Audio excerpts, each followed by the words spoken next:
The HOA had been looking for ways to squeeze more money out of homeowners, but their latest stunt crossed the line. Karen, the self-appointed queen of the board, marched up to my porch one morning with her clipboard and an attitude. "Your private well is against community rules," she declared. "From now on, you'll have to switch to HOA water services and pay the monthly fee like everyone else." I nearly laughed in her face. That well had been on my property for generations, drilled long before the HOA even existed, and it was perfectly legal. Still, they tried to fine me, sending letters threatening liens and community violations. They didn't realize I knew something they didn't. The HOA's prize golf course, the one they bragged about in every brochure, was piped directly into my well system under an old shared water easement.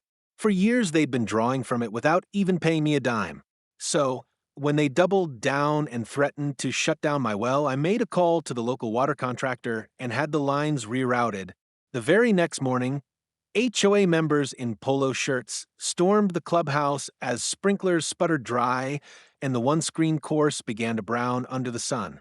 Karen went ballistic, screaming that I had sabotaged the community. But when I produced the legal paperwork showing my ownership of the well and the easement they had been abusing, her voice cracked. "You can't do this," she shrieked. But the truth was undeniable. Their entire golf course had been leaching off my water, and now the tap was closed until they recognized my rights. By the end of the week, the HOA board quietly dropped all charges against me and sent a very polite letter requesting to negotiate a paid water sharing agreement.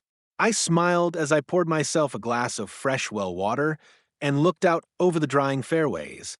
Karen had tried to ban my well water, but instead, I made her HOA's crown jewel shrivel up overnight.